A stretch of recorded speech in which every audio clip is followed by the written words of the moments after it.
Good morning, everyone. Let's do some prayers. Om Guru Brahma, Guru Vishnu, Guru Devo Maheshwara, Guru Sakshat Parbrahma, Tasmai Shri Guruve Namaha.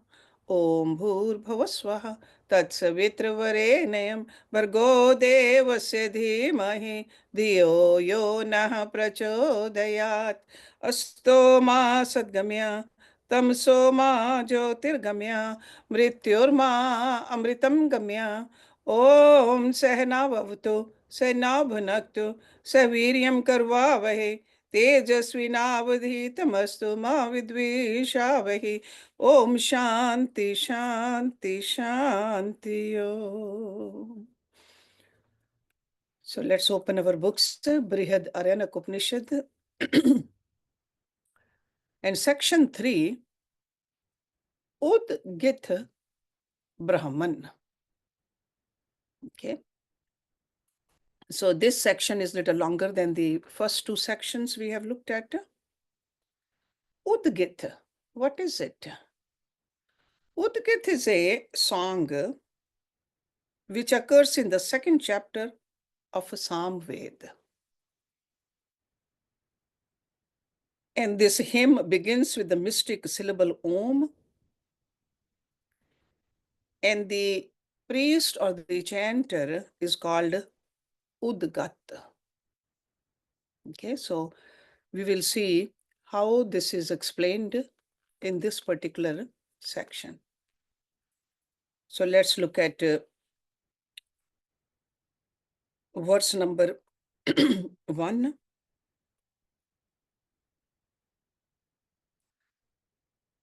Dvaya ha prajapatyah devah asurah cha tata deva ev kaniyasah asurah jayasa te eshu lokeshu asapradhant teha deva uchuhu hantah yagye udvithen asuran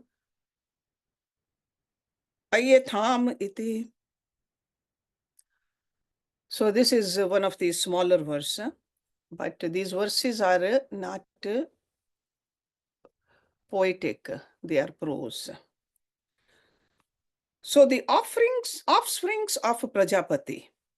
So Prajapatyaha, offsprings, the children of Prajapati were indeed two, Dvaya, the gods and the demons. So therefore, the gods were fewer in numbers and the demons were numerous. Tataha kanyasaha ev deva jayasaha asuraha. They rivaled with each other. That means gods and the demons. Therefore, indeed, they, the gods, said, let us now surpass these demons in the sacrifice through Udgit. Okay, that chant. So they said, we are fighting, but we want to win. So how do we win?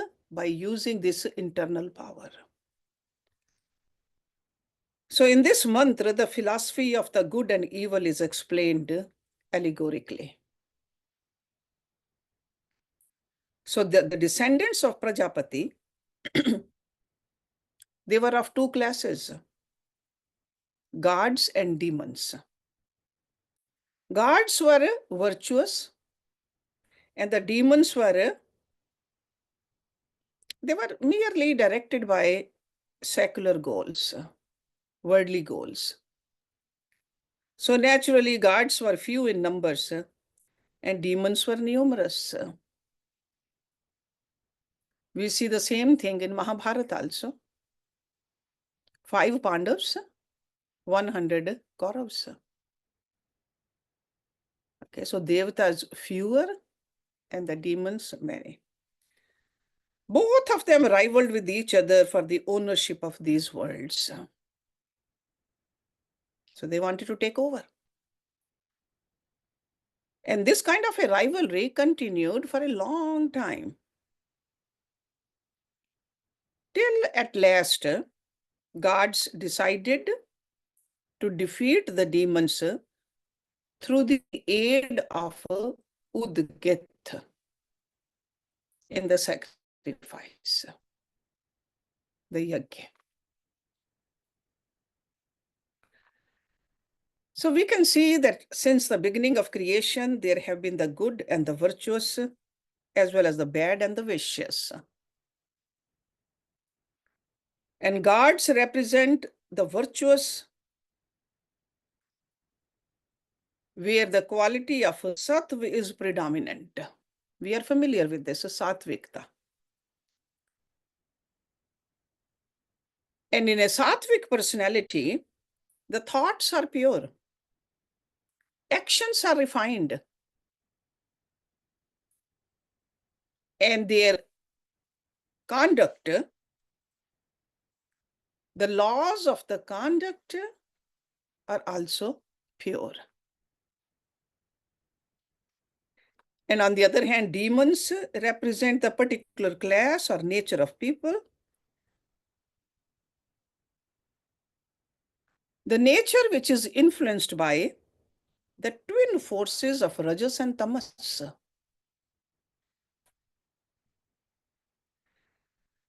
And demons, they take delight and take pleasure in purely selfish affairs.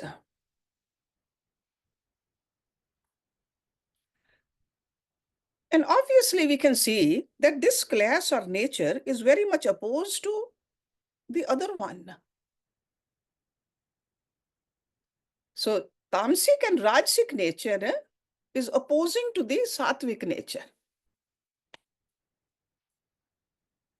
Another thing, remember, the gods and the demons are not different from human beings.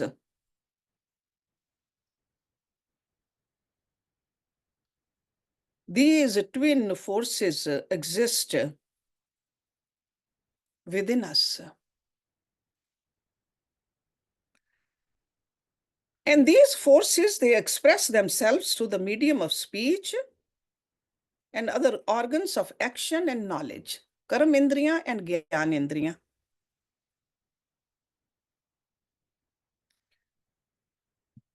When our thoughts, actions, speech, they are under the influence of pure thoughts, right actions, they become gods or godly. They are called shining ones, devata. On the other hand, in the same person, when they are impelled by vicious thoughts and directed merely by a person's own petty ends and sense indulgence,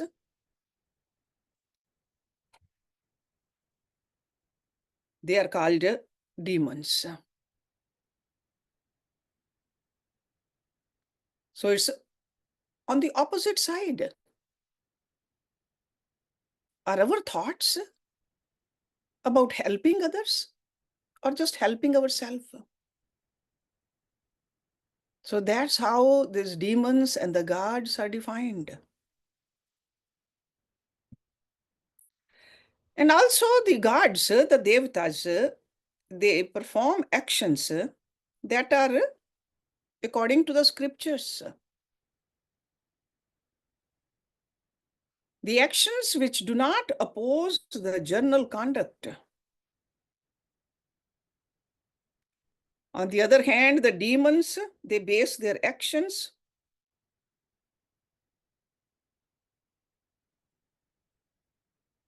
on something which is opposite of moral values. Because scriptures teach us morality. Scriptures teach us good conduct.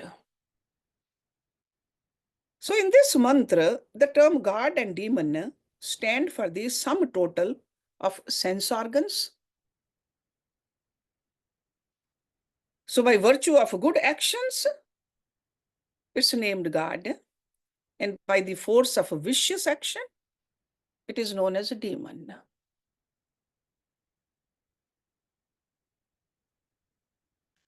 When this mouth of ours speaks sweetly, honestly, truthfully, that Vani becomes godly. When it's not, it's opposing to those qualities, it becomes demonic. Even the action organs, this hand, when hands help others, lift somebody else up, care for somebody, it's divine. On the other hand, when it does not do it, when it hurts somebody, when it should just take only, not give, it's demonic. So the gods were outnumbered by the demons who were numerous. Why? Because the senses are strongly inclined to enjoying the gross objects and give very little attention to those deeds that are recommended by the scriptures. We can reflect on our nature also. What percentage of our wealth, time, knowledge we utilize to help others? And what percentage just for our own gratification? Okay. Goodness is very difficult and rare to achieve. On the other hand, the vice and irreligiousness are always rampant. Because the senses have a tendency to go out into the gross, visible world of objects. They don't want to see what is internal, what is spiritual. This is the reason why the demons who represent the ordinary class and nature of creation surpass the devatas in number.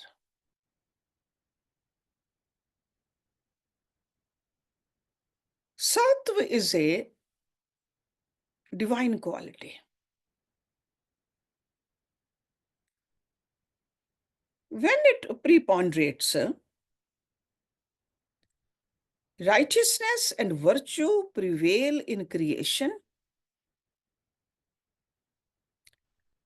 and truth, purity, non-violence, and other divine qualities we see being practiced by people.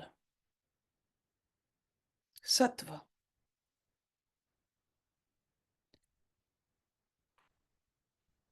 Where sattva prevails, there will be absence of anger, lust, jealousy,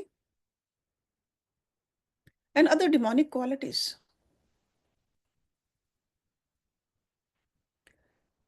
People become good. Their nature becomes sweet. They are tranquil and they are simple.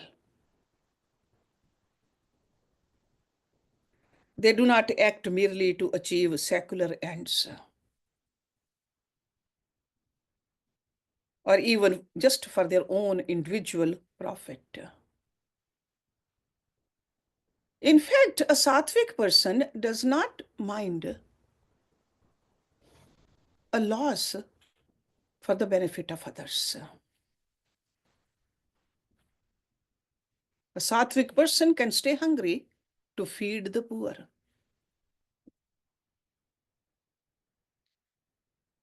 Vulgarity, sensuality become extinct when sattvikta prevails.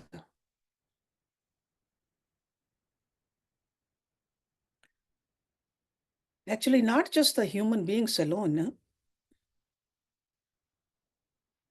Preponderance of sattva equally affects plants and animals too.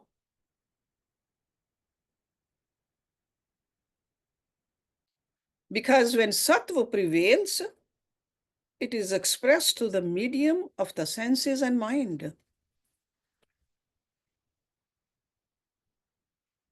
That kind of a person believes in things spiritual, not in enjoyment that are visible and sense engendered.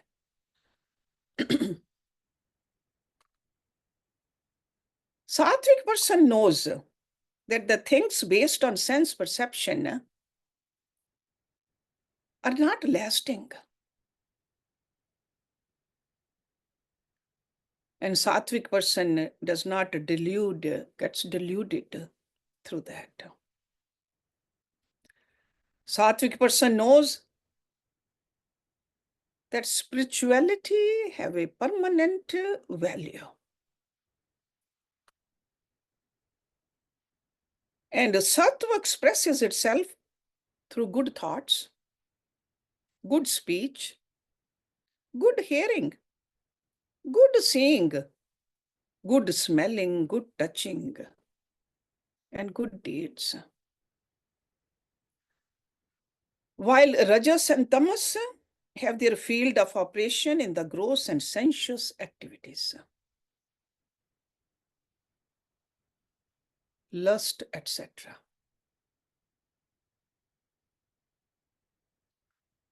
So you can see that Rajasic and Tamasic people are attached to things which are mundane.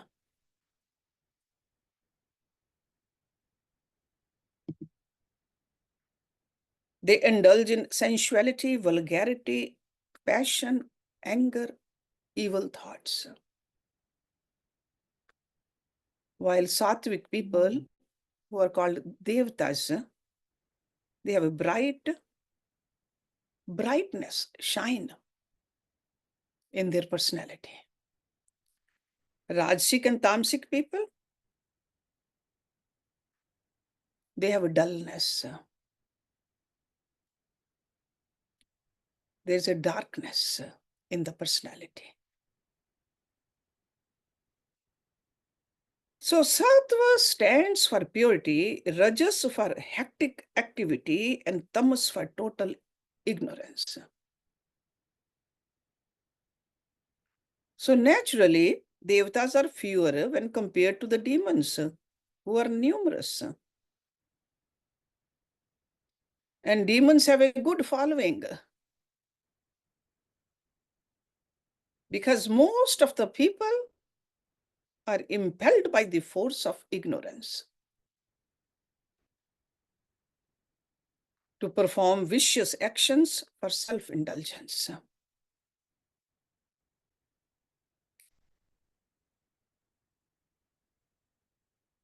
So the rise of the rajas and tamas, or the bigger number of demons, is solely due to the mentality of human beings, which has grown grosser and grosser in the middle of this external sensuous enjoyment. So gods have limited followers because they condemn sense enjoyment, which is pleasing to all. And not only through the senses, but the thoughts also, the actions also. They should be right and just. And how many people want to do it? Or in a one person,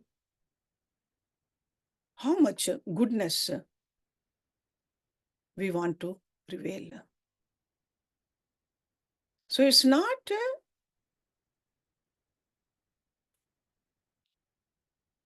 to point fingers at somebody else who is a demon, who is a devta. It's all about ourselves. How many demonic qualities and how many divine qualities we have. Because there's a regular warfare is going on in the world between these two forces, whether it's an outer world or an inner world. Two forces, gods and demons, good and evil. So whenever a person is inclined to cultivate good thoughts, good actions, according to the rules of righteousness, based upon the scriptural texts, there emerges the God in him.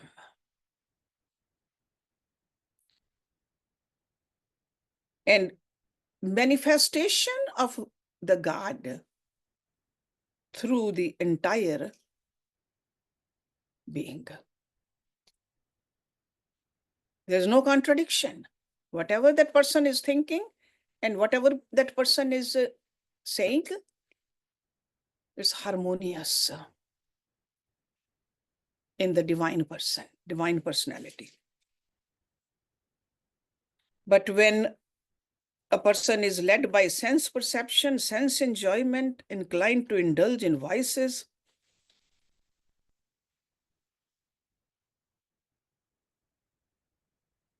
there is a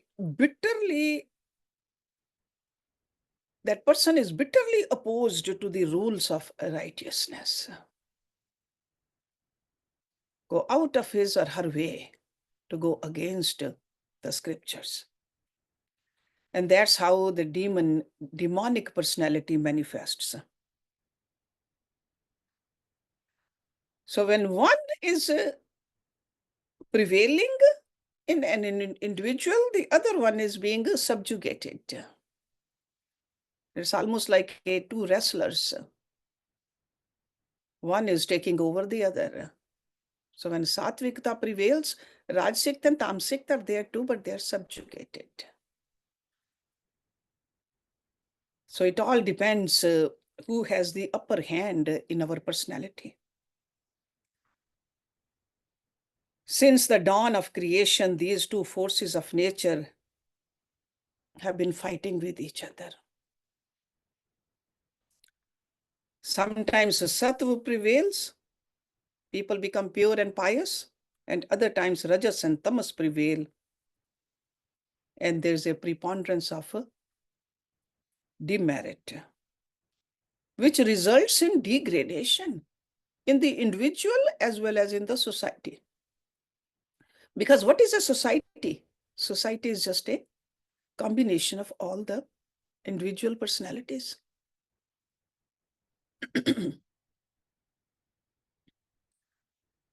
Gods or the devatas have been for long ages standing in combat with the demons. That's why this Dev Asura Sangram, this battle between the gods and the demons, comes in our scriptures, in the Purans. We read about it again and again. Dev Asura Sangram. Sometimes the gods were defeated and they even hid themselves in jungles, in caves, till some higher force like Vishnu came to restore to them the kingdom of heavens. We read about that in our scriptures. So this warfare is continuing even to this day. Sometimes divinity reigns supreme in the individual and the society, and the other times the demonical nature catches hold of the heaven of gods and rules. So remember, it's the outside also, inside also. Outside we don't have much control. But in our own inner kingdom, we should have control. By studying the scriptures, by following the rules and the regulations, to live a life which is called righteous, more and more divine qualities. In the course of this rivalry, as this mantra says, once the gods thought and decided that they would perform a sacrifice, that means a yajna, and sing Udgit, so that they can defeat the demons. So that means the thought of meditating and repeating the holy mantras through the vital force. That is what Udgit is. So sacrifice and Udgit chanting here stand for holy actions through the senses. By the performance of righteous actions, we can ward off evil influence. That's why from our childhood we were told, speak what is pleasant, what is truthful, what is beneficial. Help others. Watch the company which you keep. Those are the righteous actions. Because it's up to us to ward off the evil influence. So sacrifice really means, which we saw in the previous section also, the destruction of the lower nature. Sacrifice. So sacrifice is a process of sanctification of our own nature. We got to purify ourselves. And Udgit means meditation. So the impure and the vicious force, demons, can be defeated only by means of sacrifice and meditation and chanting of Udgit. So the gods, devatas, thought to purify themselves in entirety and become holy, so that the evil forces would become extinct. So what did they do? They took up the organ of speech for this purpose first. Okay, so that's what we do too. We teach our children, grandchildren, to recite the name of God. Ram Ram bol. Sing the arti. Sing the verses. Speak truth. So this is what he's saying in the next mantra. Because this whole chapter is about explanation of this Udgita. So sacrifice as and meditation and recitation. So verse number 2, let's look at what he's saying. Te ha vacham uchuhu tvam na udhaye iti tatha iti vak tebhya udgayet vachihi ya bhogaha tam dambhayaha agayat yat kalyanam vandati atmane the vidu anen ve udratraha na atyashyanti iti tam abhidrutye पाप मना अविध्यन स स स एव स पप्म यत एव इदम अप्रतिरूपम. So they said, they means the gods, the devatas, because they decided to do this sacrifice. So they said to the organ of speech,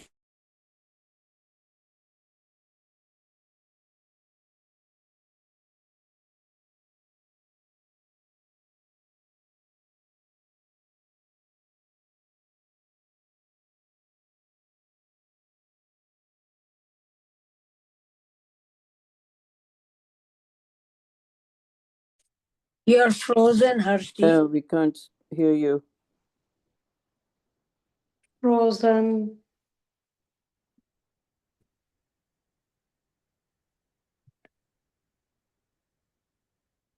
organ of speech के बाद एकदम ही फ्रीज हो गया.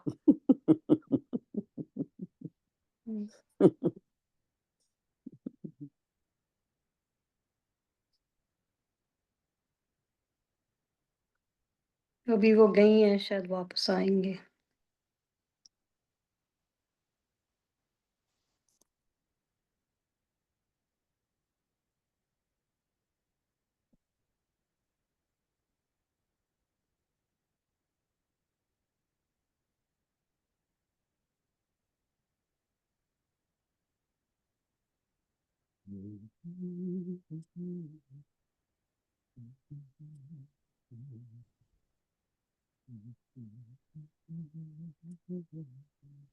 आई नहीं.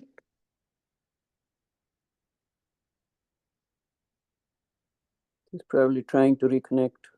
वही.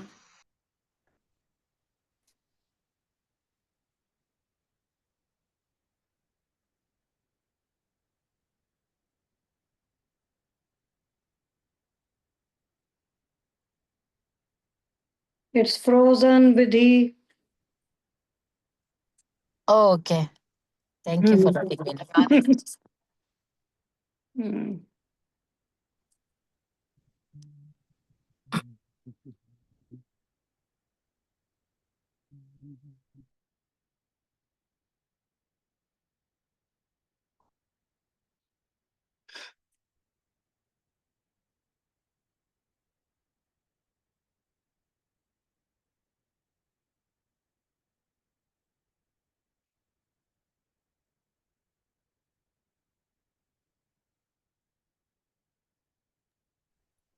मैं माइक को फोन कर देती हूँ ना, पूछ के.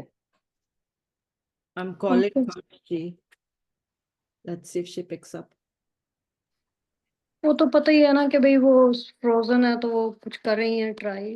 हाँ माइक वो तुम फ्रोजन हो गया है उसका स्पीच. कर दिया. Okay okay. she'll be back. Okay.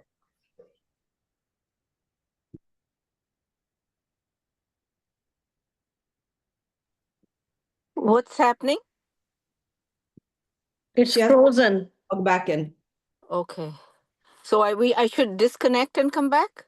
No, we are fine. Hershey is Okay, frozen. Okay, all right. Thank you. Unless she tells us.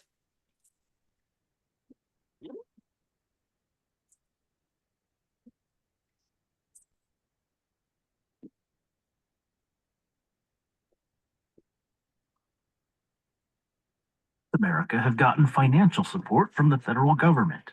That was administered by an agency called the Institute of Museum and Library Lata, Services. you are not muted. IMLS for short. Vimala ji. Hello. हाँ जी. आप बताएंगे आप कौन सी site पे जाते हो?